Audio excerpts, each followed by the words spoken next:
Nah, Assalamualaikum warahmatullahi wabarakatuh. Kita lanjut kepada bab 5 yaitu struktur sosial dan hukum. Nah, pertama itu ada kaidah-kaidah sosial dan hukum. Yang pertama kaidahnya itu hukum bertujuan untuk menciptakan keseimbangan antara kepentingan. Kemudian yang kedua, hukum mengatur perbuatan manusia yang bersifat lahiriah. Kemudian yang ketiga, hukum dijalankan oleh badan-badan yang diakui oleh masyarakat atau lembaga, institusi yang diakui oleh masyarakat di sebuah negara. Misalnya kita ada kepolisian, ada Mahkamah Agung, ada kejaksaan, ada lembaga pengacara, seperti itu yang diakui ya. Kemudian yang ketiga, hukum dijalankan oleh badan-badan yang keempat, hukum mempunyai berbagai jenis sanksi yang ditegas dan bertingkat.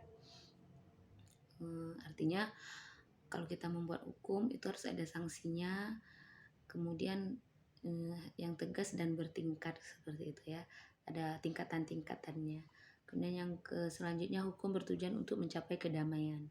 Nah, ingat ya, hukum dibuat itu untuk mencapai kedamaian dan ketertiban, bukan menjadikan konflik bagi masyarakat itu sendiri. Apabila terjadi konflik, maka hukum itu tidak sesuai dengan masyarakat itu. Nah, tapi kan memang masyarakat itu suka berbuat konflik, Ibu, seperti itu ya. Nah, dilihat lagi bagaimana, kenapa mereka berkonflik, dilihat lagi apakah itu tidak sesuai dengan kebiasaan masyarakatnya, struktur yang ada atau yang sudah terbawa dari lahiriahnya si masyarakat itu sendiri. Dan ingat, masyarakat itu semakin hari semakin berubah-berubah.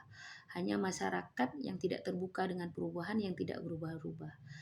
Masyarakat Indonesia itu terbuka dengan perubahan, apalagi di ideologi kita Pancasila itu adalah Pancasila terbuka dengan perubahan yang halnya positif. Nah, kemudian yang kedua, adanya lembaga kemasyarakatan. Fungsi lembaga kemasyarakatan itu untuk memberikan pedoman kepada para warga negara bagaimana mereka bertingkah laku atau bersikap. Nah, jadi setelah hukum itu ada, kemudian dibuatlah lembaga-lembaga kemasyarakatannya. Dan lembaga-lembaga ini untuk memudahkan atau pemberitahuan kepada masyarakat bagaimana sih harus yang dilakukan oleh masyarakat itu, bagaimana sih hukum yang benar dan harus ditaati, mengapa hukum ini dibuat, apa kepentingannya, seperti itu ya. Kemudian menjaga keutuhan masyarakat, kemudian memberikan pegangan kepada masyarakat untuk mengadakan sistem pengendalian sosial. Nah, sistem pengendalian sosial ini yang paling penting, seperti itu ya. Misalnya ya, ada hukum tentang pembagian warisan misalnya. Jadi sudah ada, apakah itu yang diambil dari hukum jangan warisan misalnya ya, yang ada dalam undang-undang, misalnya hukum menikah, seperti itu ya, bagi orang Islam. Nah, di hukum menikah bagi orang Islam di undang-undang perkawinan itu kan sudah diatur. Jadi tidak boleh orang semena-mena tidak sesuai dengan undang-undang.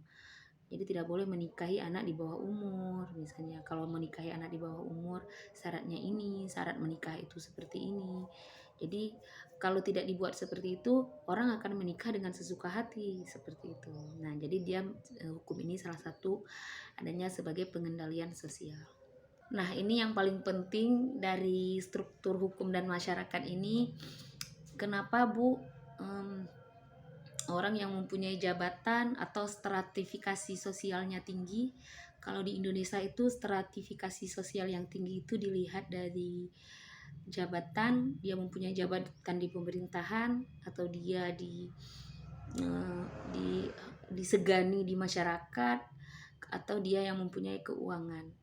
Nah, kalau dari teori sosiologi hukum ini, semakin tinggi kedudukan seseorang dalam stratifikasi itu, strata tadi adalah derajat-derajat sosial yang ada di masyarakat kita, khususnya negara kita Indonesia, semakin sedikit hukum yang mengaturnya. Kemudian yang kedua, semakin rendah kedudukan seorang dalam stratifikasi, semakin banyak hukum yang mengaturnya. Nah, makanya Bapak Ibu, mungkin di sini mahasiswa saya ada yang sudah bekerja, seperti itu ya. Kenapa sih Bu? Kenapa kita itu hukum itu kadang-kadang tidak sesuai dengan kelogikaannya, tidak sesuai dengan pada keseimbangannya. Karena di masyarakat kita Indonesia ini sendiri masih memandang jabatan, siapa dia di masyarakat itu dan sebesar mana hartanya, itu stratifikasi sosial di masyarakat kita. Sehingga ketika kita berlakukan hukum, Itu kita melihat itu tidak bisa dipungkiri. Dari kajian sosiologi hukum itulah yang ditemukan seperti itu ya. Jadi kita tidak boleh begini ya, nanti ketika ada orang berbicara hukum itu tidak memandang bulu dan lain sebagainya dari sisi ilmu hukum ya.